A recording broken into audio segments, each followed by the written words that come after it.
Hello and welcome to On the Record. I'm your host, Jerome Sawyer. Our series continues on the recovery in the aftermath of Hurricane Dorian with a return to the Keys of Abaco.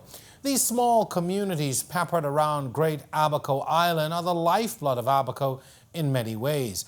Up to now, they haven't really gotten a lot of exposure in the recovery effort. Many of them have been devastated in the wake of this storm. These once quaint and tranquil communities have been reduced to rubble in some areas, while residents, second homeowners and volunteers mount a mammoth effort to restore life, commerce and the beauty that made them the jewels of the Bahamas. On this edition of our show, we traveled to the famous Hopetown on Elbow Cay in Abaco, and later we get a glimpse into the challenges still being faced by many on the mainland in Abaco.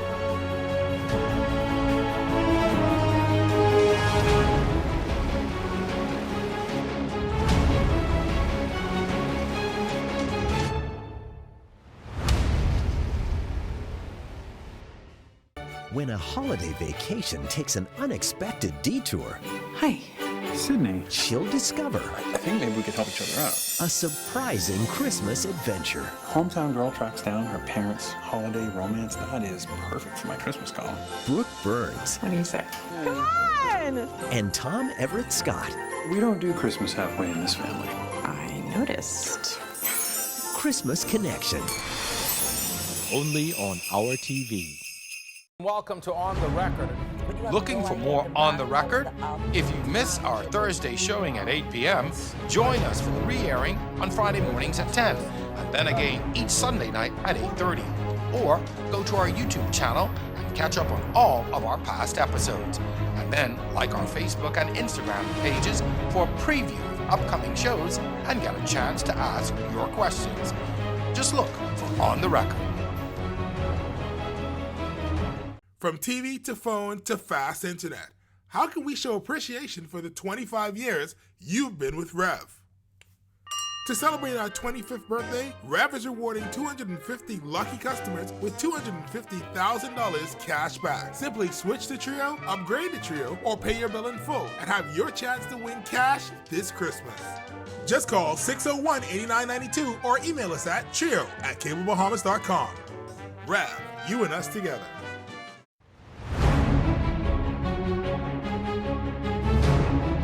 The Hopetown Lighthouse, an internationally recognized iconic symbol, stands as a testament to a community still standing, but all around there is destruction.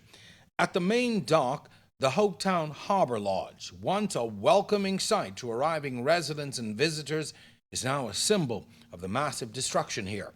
The hotel is a wreck. Just a year earlier, we hosted 2 episodes of On the Record on this very spot. Now, that structure no longer remains. Pharrell Duncombe is a chef at the Hopetown Harbor Lodge. These days, he's helping to prepare meals for those involved in the cleanup. He's grateful, though, to have survived. Well, it was scary. I was at the lodge, and during the storm, when the wind really came down, we was at the bar area, raised place, and two of the glass came out, and that's when we really get concerned. And we went into the dining room area. The glass had shaped like a boat, so there were some guys there from Nassau. And I tell them, I said, look here, man, if you all stay there, if the glass break with the speed this wind coming with, it'll probably cut you in half. So I asked them to come into the kitchen. We went into the kitchen. The same thing happened into the kitchen. And then there was a guy there, he went to open the door because he was scared, but if he'd opened the door, the building would have come down on us and probably collapsed with us. So anyhow, we was in there like about, I don't know, maybe 2 hours, 2.5 to 3 hours. And at that time, before that happened, I got a text from my sister, and she was saying that the wind speed was like 180 miles an hour. And we was in that like for about, I don't know, maybe 2 hours, 3 hours. And to me, the wind got stronger, so I think it was more than 180 miles an hour. It had to have been close to 200 miles or over 200 miles an hour. To me, that's only my point of view. And during the height of the storm, we came out, so we decided to walk down to the Methodist Church. But when we reached there, it was locked. So we said we was going to the community center. But little we know, they was like about 6 feet on the feet, 6 feet on the water. So then we came back and we decided to go to the butterfly. It was a good thing we didn't because I get compromised.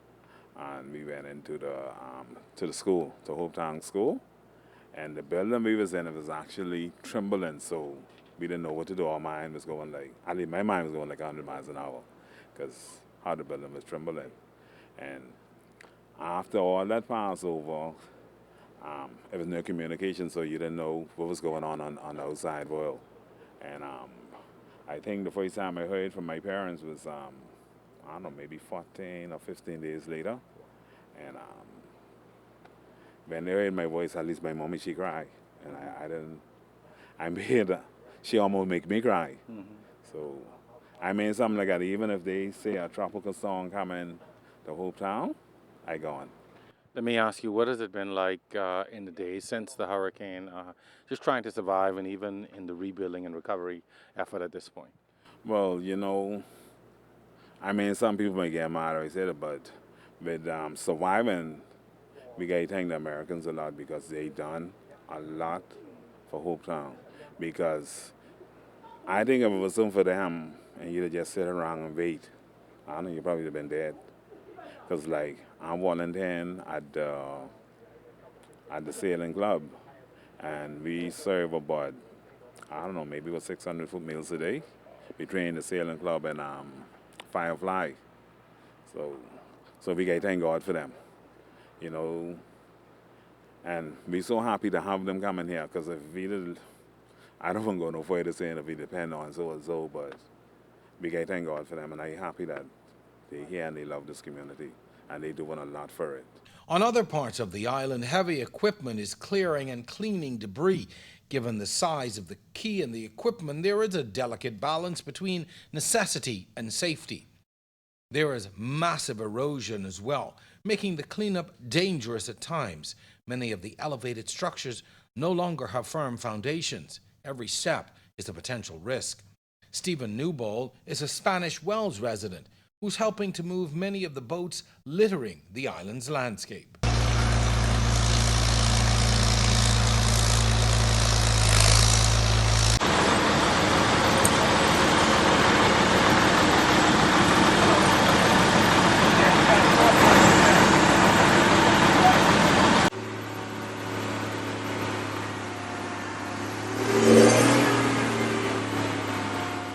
It was very hard feeling when we first arrived. We arrived on the 5th of September.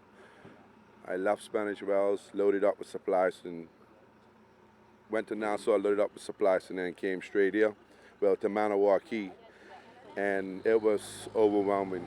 I mean, the look on people's faces was just like, it was like they saw a ghost. You know, they weren't saw nobody, only helicopters flying over, but I got a lot of family. They're actually close friends, but I recognize them as family. And we came down for 12 days, helped out. It's like my brother who's in the crane. That company, like mine, like AAA Marine, was totally demolished. They had an upside down barge. They had 2 tugs upside down, a smaller barge upside down. I mean, everything was just flat. We helped them out. We got them up and running. Thank God for that. And you know, we was helping out, lifting boats for 12 days. And the mess, we worked on roofs. I had a bunch of volunteers with me. And as you know, the other Spanish Wells fleet, we had like 7 or 8 fishing boats, you know, evacuating people out. But it was a real touching experience. Why was it so necessary for you to come to here to help? Why was that so important for you?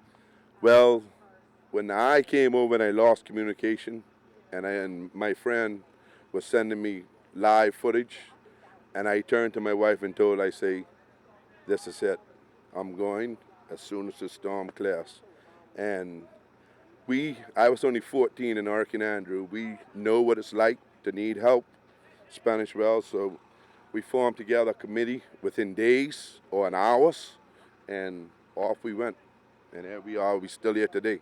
I was about to say, you know, behind us, you guys are looking to lift another boat. This is laborious and even dangerous work, but you guys are here.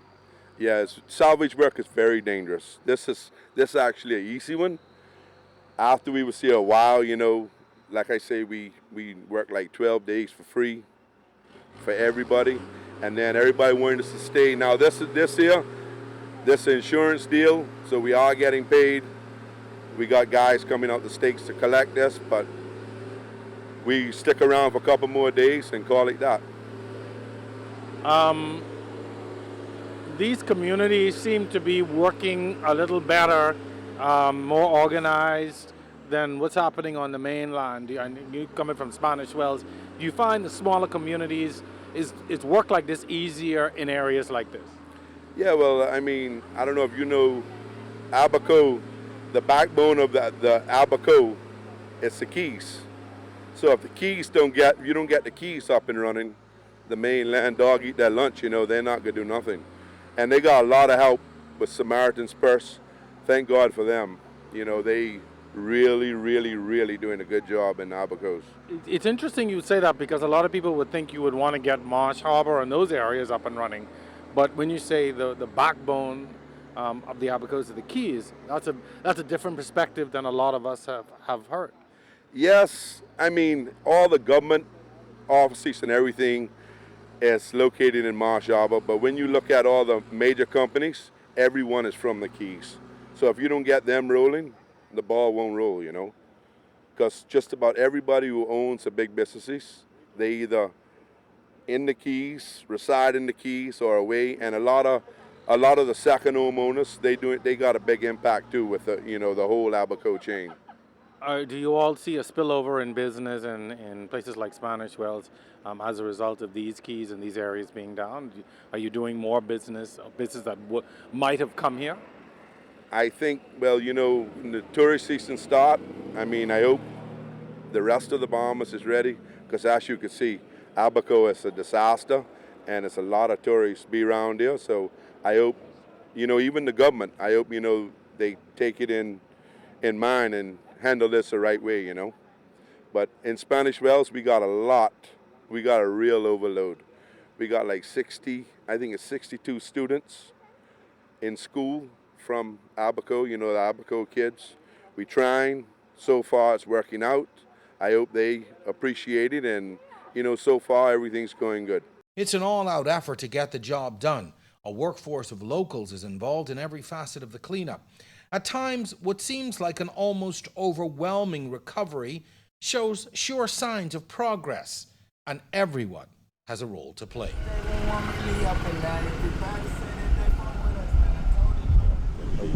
Breakfast, lunch, and dinner. Okay. The water and stuff like that we need, you know, to like all the houses we got mold and mildew. We can go to the people and get bleach and stuff. Okay. So you're cleaning and working, but you still okay. All right. You're able to earn a living. In the repairs. Yeah. A once thriving community known for its scenery and picturesque landscape provides only remnants of an island paradise. For residents like Chris and Holly Thompson, they've started rebuilding their home. They're out daily, doing what they can to get the island moving again.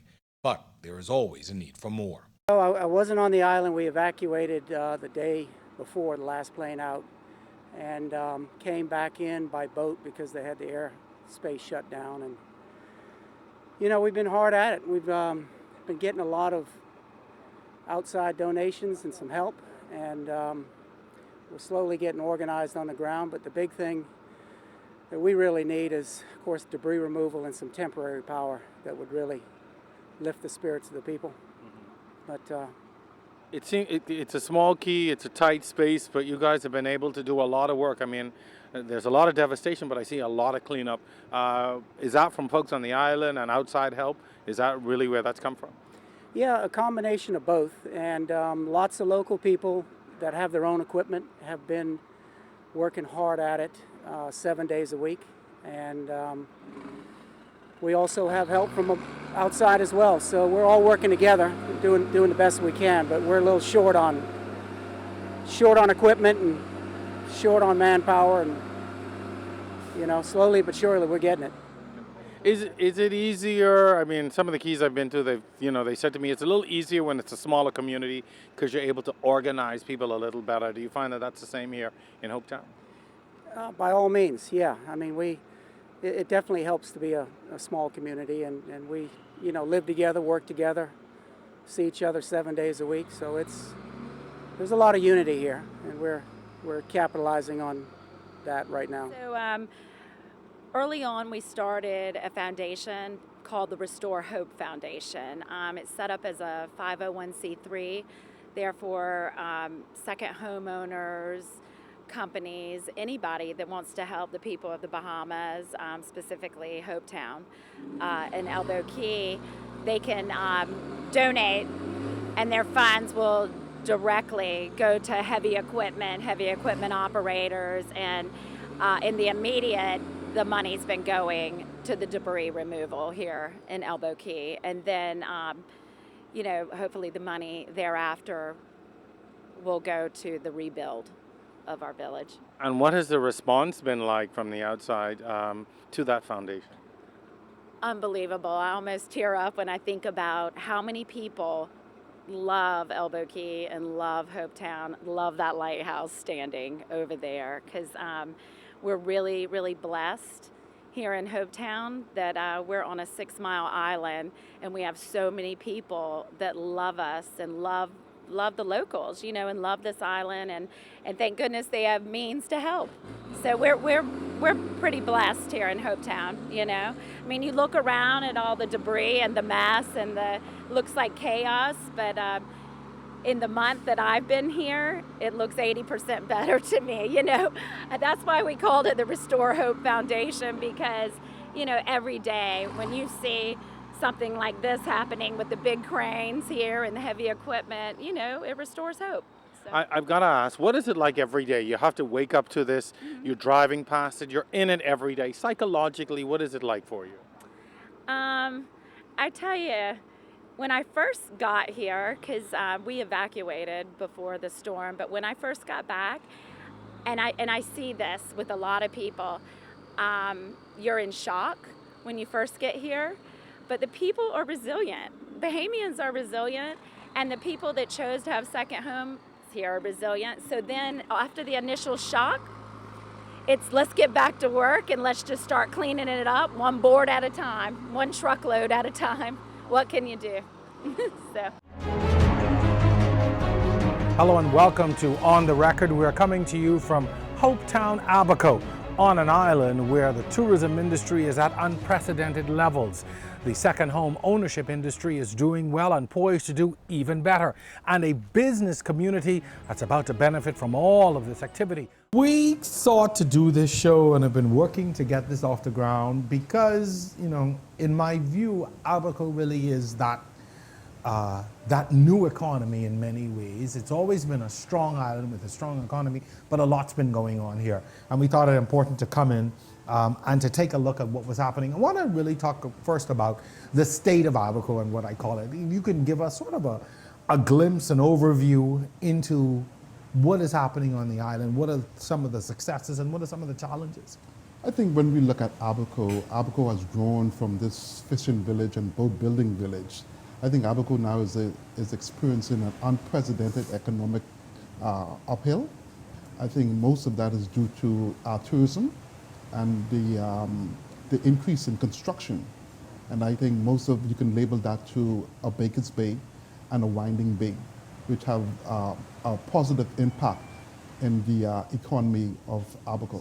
I think most of our tourists visit the Keys. You have where we are right now, Hopetown, Elbow Cay. We have the Guana Key, we have the Cherokee Sound, we have with the Green Turtle Keys. So we have all aspects of different flavor of the Abacos you can experience here in Abaco. Mm-hmm. And what is it that you think that draws, people, when we talk about Baker's Bay, these are our second homeowners, eh? To a large degree, even a Winding Bay. What is it that you think that attracts the numbers of people to this island? I think when you look at it, like I said before, is our geographical setup, right. It's our climate, and it's the beautiful people of Abaco. Our people of Abaco is just, they're ready to serve. Mm-hmm. They're ready to serve, and they know that when most of them will come and visit for the first time, and they mingle with the natives.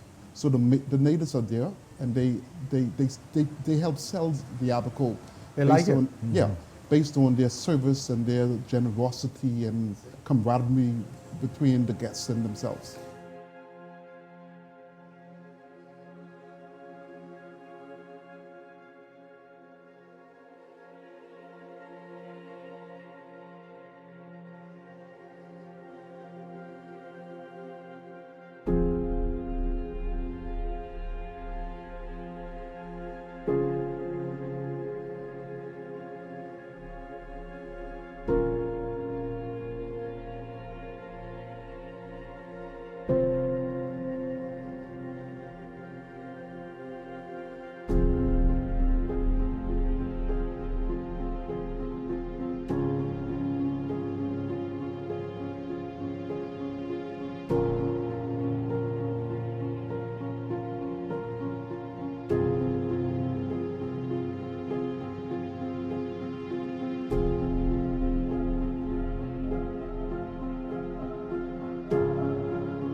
And still ahead in this week's program. We are still waiting for an official policy on what would happen with those who are still in shelter. And in the meantime, the recovery effort has to focus on finding a solution to the shantytown dwelling. And the government has to, I know, tread very carefully internationally as well as here, given the humanitarian aspect of it.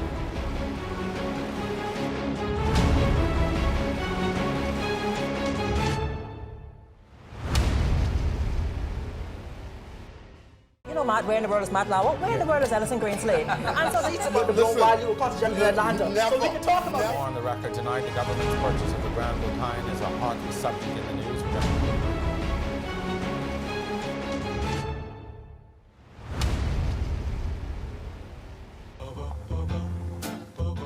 One vacation cabin. We're renting this place. This is my place. There are no other cabins. None? Two very unmarried guests. We'll stay out of your way. 3 days of an unforgettable holiday. Getting our Christmas tree. I think your list is exactly what I need. Okay. Best Christmas ever. Bridget Regan, Travis Van Winkle, Christmas Getaway. Only on our TV.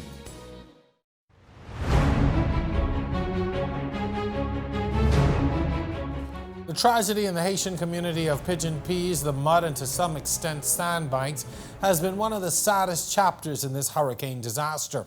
In the aftermath, the recovery has also included a search for bodies and determination not to rebuild. We continue with a look at what has happened in these communities since Dorian.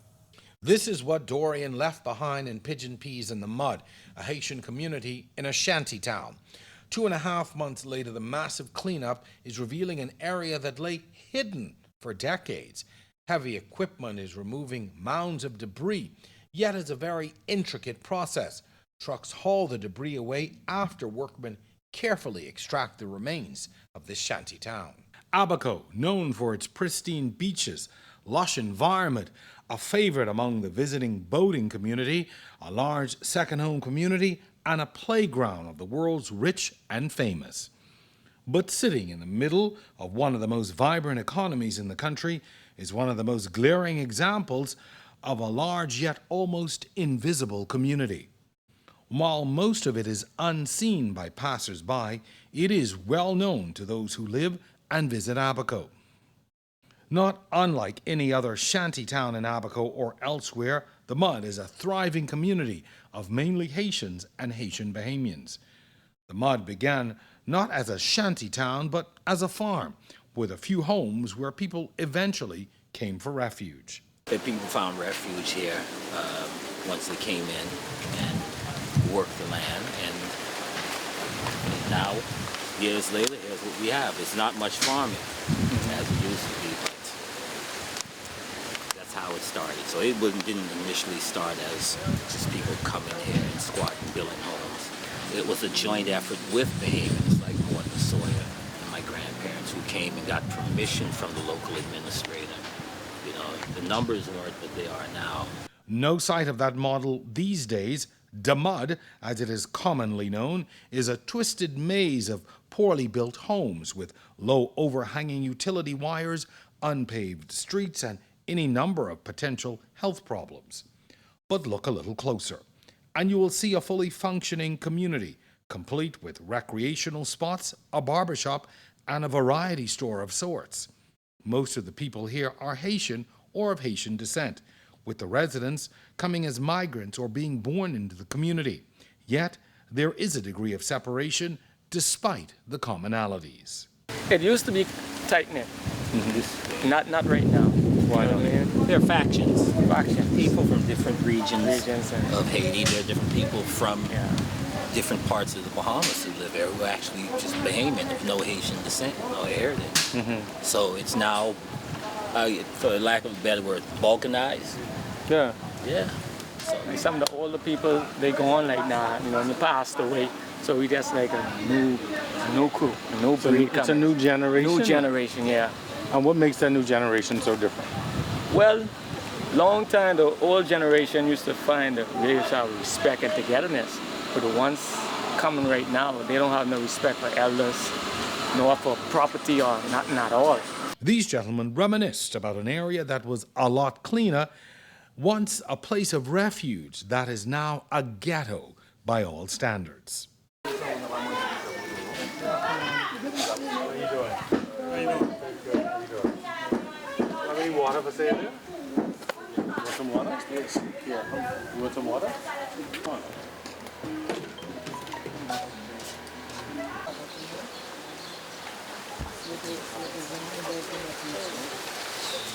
But once you step outside of these rundown conditions, the wider society compounds the proverbial insult to injury.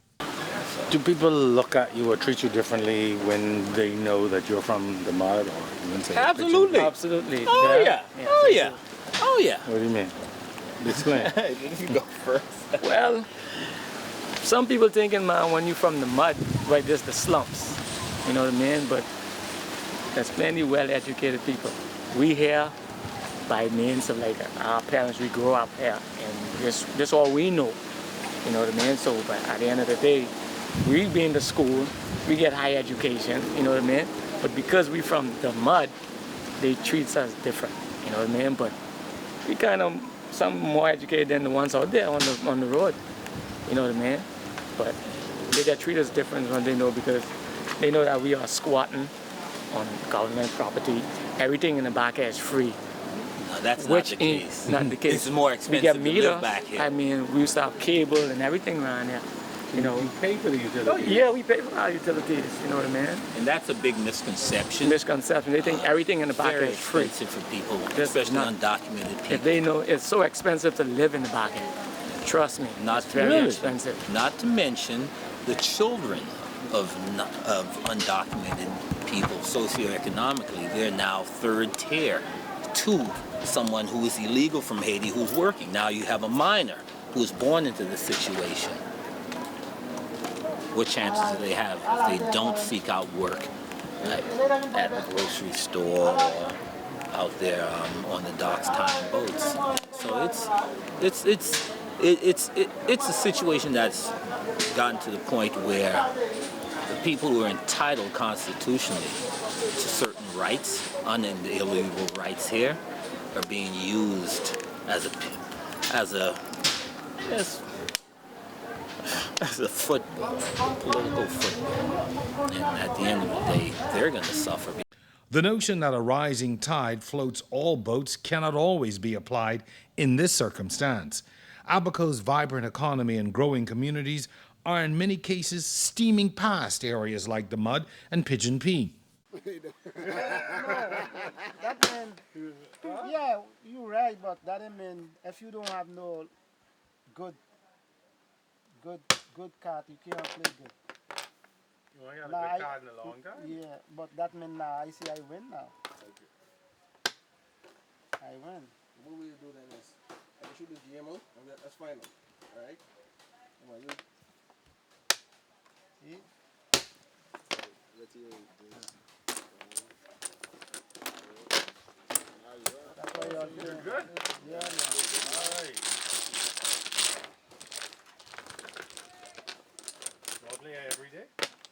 Yeah, sometimes. I feel, things so tough now, we got sometimes if you don't wait, that means you play some. Doing stuff. Yeah, it's really tough now. I ain't joke. No jobs. No jobs like that. Immigration and citizenship status and a socio-economic background have stifled the success of many of the people who call these communities home. Of the ones who are 18 have been out of high school, and what can they do? I mean, they don't have the documents, can't get a job, can't have a bank account. The prospects of them pursuing higher education are non-existent. So now, who do we have? We have an underclass of basically stateless people. What are you going to do with youth that's frustrated? We see what happens around the world, so we cannot pretend as if we don't know what they expect.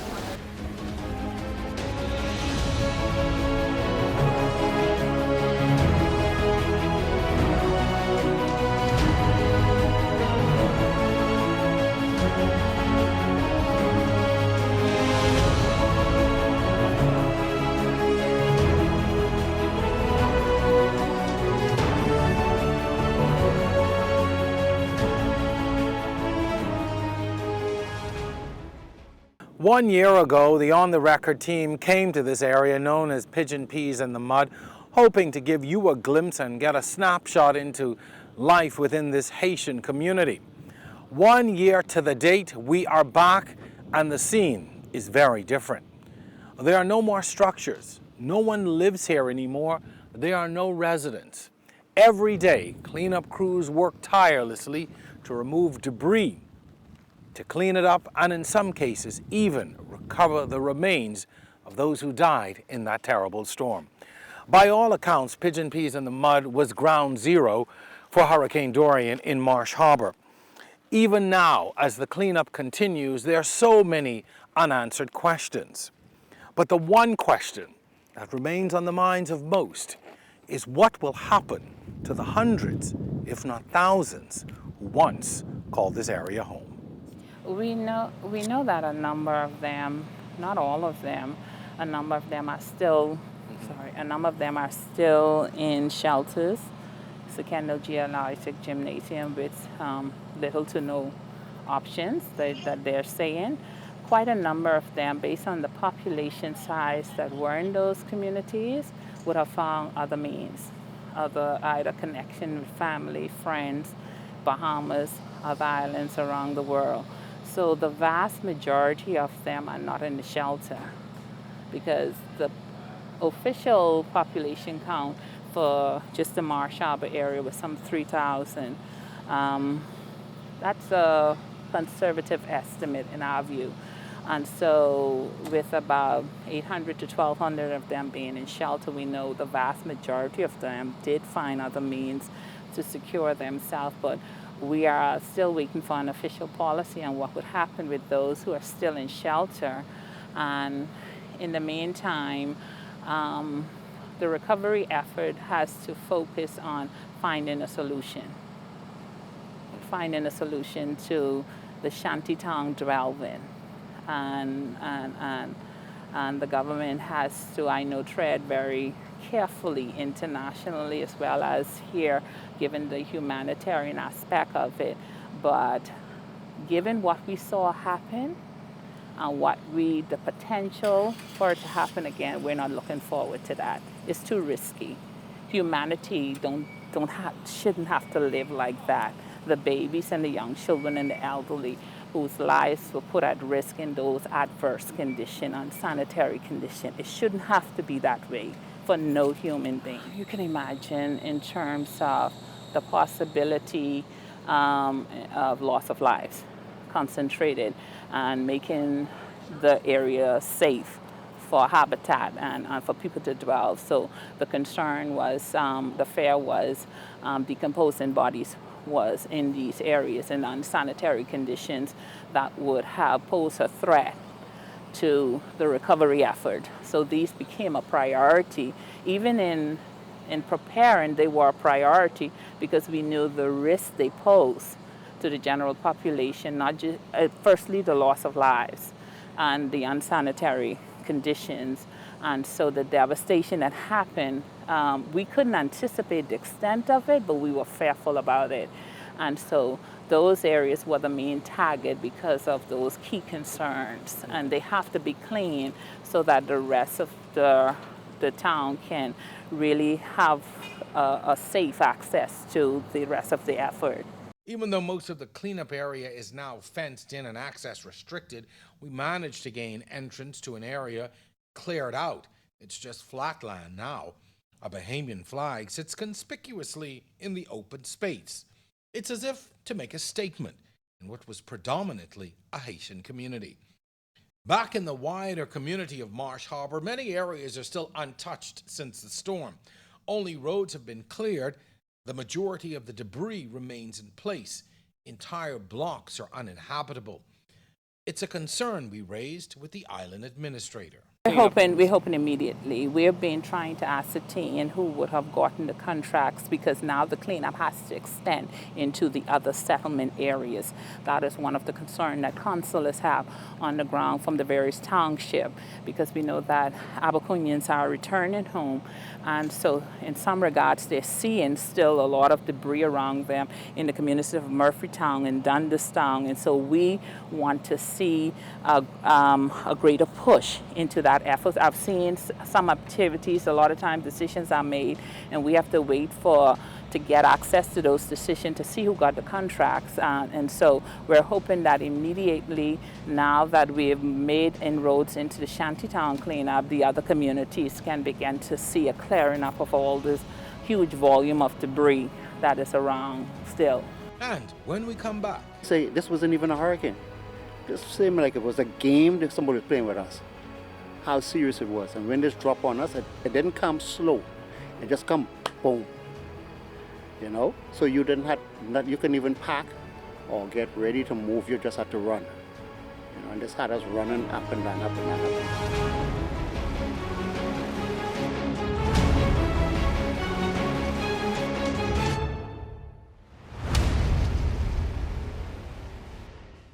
Hello and welcome to On the Record and the balanced, true and open debate you've been looking for.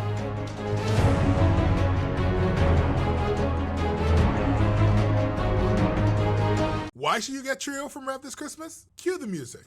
In addition to TV and internet, you get unlimited local calls, unlimited international calls, and a free virtual number, plus tons of free features. And you get Rev Go Voice for free. Also, if you get Trio now, you get entered automatically into a $250,000 cashback Christmas. That's 250 customers with a chance at $250,000. Just call 601-8992 or email us at trio@cablebahamas.com. Rev, you and us together. They don't know it yet, but three very different people will discover how connected they are. You look sensational. So you're gonna ask me to dance then? Michael Rady. Why was this photo in the book tour I gave you? Natalie Knapp. I finally let myself get close to someone that wants nothing to do with me. And Bonnie Bedelia. It's never too late to make things right. I couldn't have made it through the last 12 hours without you. A Joyous Christmas. Only on our TV. This portion of On the Record brought to you by Generali, your employee benefit solutions provider.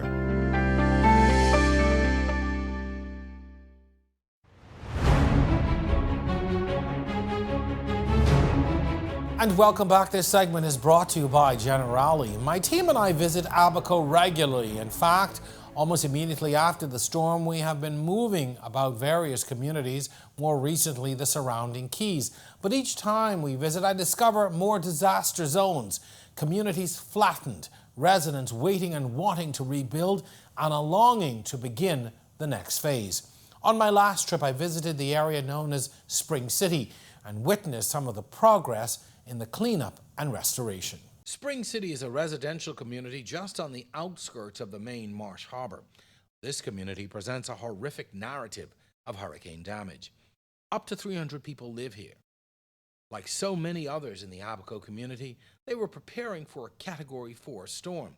But the deadly force and sudden onslaught of the storm quickly called for emergency rescues in the height of the hurricane. Many of the homes are flattened and many others damaged. Roger Delancey was one of many residents who had to run from his home to the community library for shelter. He says he's seen many storms in this area, but nothing like this. This hurricane was the worst I've ever been through, because I've been through Hurricane Betsy at the age, young. I've been through Floyd and all the hurricanes I've been through. This the one was the worst you could ever experience. It's something that I say, this wasn't even a hurricane. This seemed like it was a game that somebody was playing with us. How serious it was. And when this dropped on us, it didn't come slow. It just come boom. So you didn't have, you couldn't even pack or get ready to move. You just had to run. And this had us running up and down, up and down, up and down. What happened to your house? My house? Well, my first house in the front, that got smashed right down. Like something just came and just mashed it down to the ground. My second house, that started falling apart. Like something hit it, and all of a sudden, the roof started shaking. I ran upstairs to see what happened. I came back down. My daughter said, "Daddy, my room leaking." I said, "Where leaking from?" I run back upstairs, no leak upstairs. So I came back down. I said, "Where leaking from?" And I sit down on the couch. Then a big piece of sheet rock came down on me. They pulled it off of me. And so I say, "Man, this is serious." Then I look the front door, just boom. Blow out. And when that blow out, that's when the water starts spouting in and the breeze started coming in. And it pushed me to the wall so I couldn't move. So I had to get back down and lay down and run in the kitchen. And everything was all right for a moment. Then the kitchen started rocking. I run back out, and everything started dropping in the house. Everything started tumbling. And what did you and your daughter and your family do at that point? Well, they ran outside. Well, my daughter ran in the bathroom on her husband. And my brother came running over by me, say, "Roger, my house gone." I say, "My house going too." So what they did, they run inside the bathroom. And all of a sudden, but I had the cars parked right in front of the yard. So she ran in one of the cars. My brother and we run in the next car. And cars them start sliding. Then the back glass broke. Something slammed like it. I thought I'd get hit. And he thought something hit me. When I feel it was only splinters in my head. And I rub. I see no blood. I say, "Well, I all right." And the car start moving. I say, "Well, I better get out of this car and go in the next one and leave you all in this one." Finally, I run in the next car. When I run in the next car, I pull the seat back and I lay down. When I listen again, that back glass broke. Boom! I said, "Where to go now?" And that's when all the cars started just moving. Just sliding up and down. As the breeze comes, it just slide in and out. And thank God, I don't know, some people start coming around, just blowing horns, and I blow the horn. My brother didn't blow the horn in the other car. And that's when they said, "Let's go to the shelter."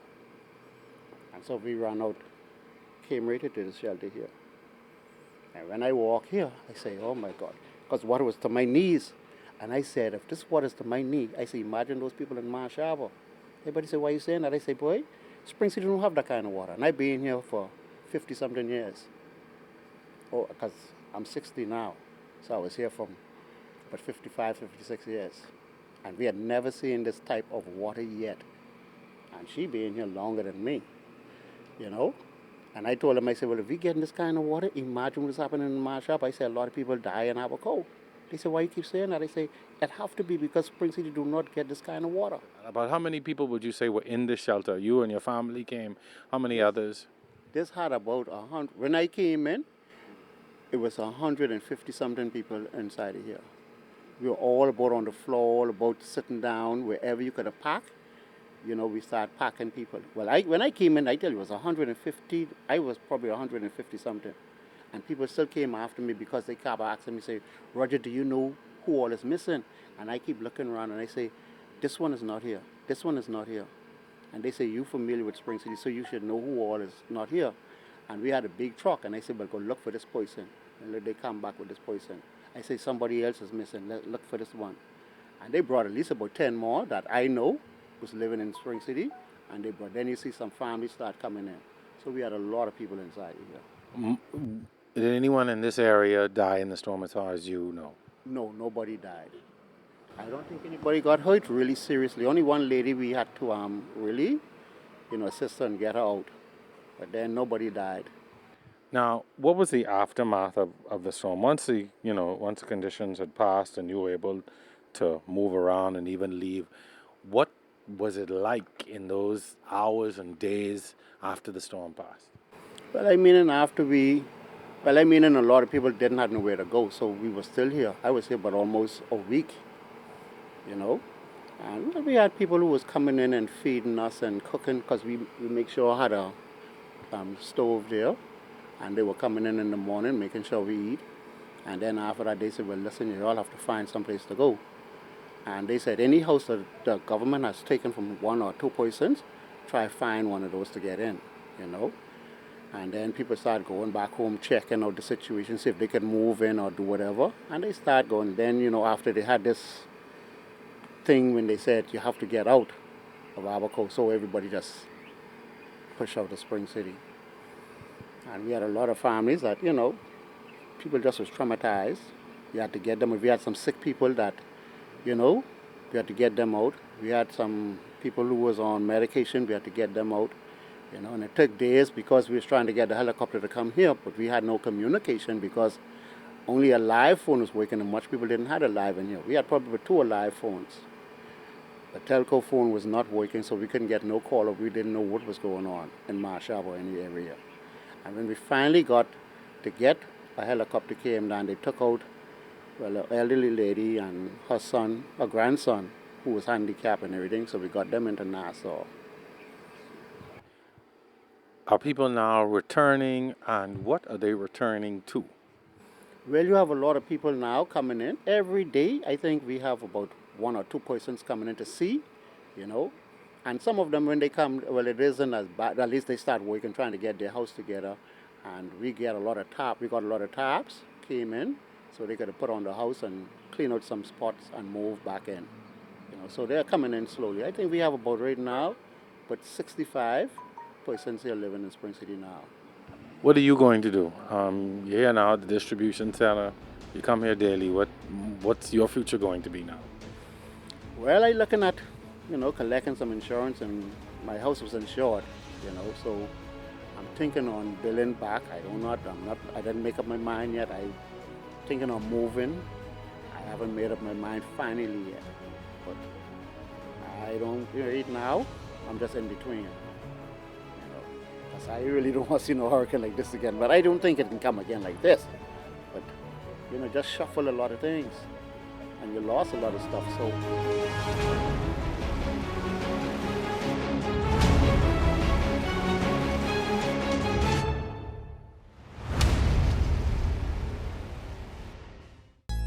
This Christmas, Come on, kids, we're gonna be late.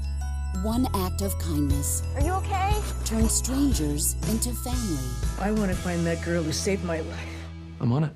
Been up and down Main Street, Grandpa. I don't think this girl exists. Don't worry, we'll find her. Christine. You! Okay, this is unbelievable. You saved my life. Do you believe in miracles? Bethany Joy Lenz, John Reardon. The Christmas Secret. Only on our TV. Hello and welcome to On the Record, a debate-style television talk show where Bahamians will find the balanced, true, and open debate they've been looking for. And the icon goes to On the Record. On the Record was born out of a desire to do something different.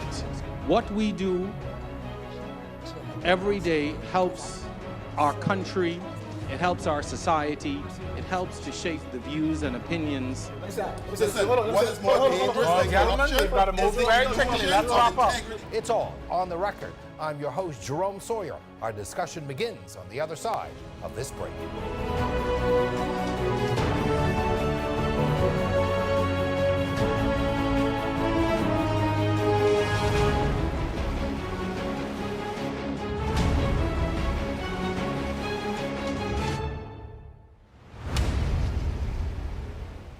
Maybe you have Rev Phone with its tons of awesome and free features.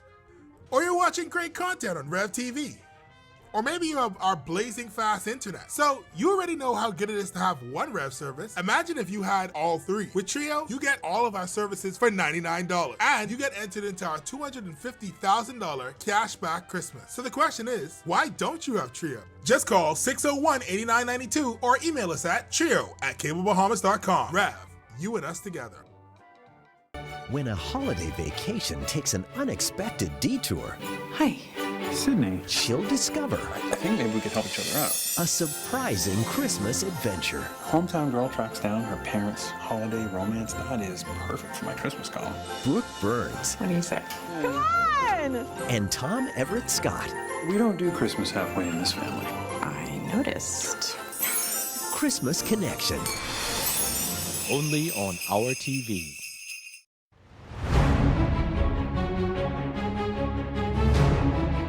Welcome back to our final segment tonight. With power now restored and relatively stable in some sections of Abaco, there are signs of the return of some commercial activity.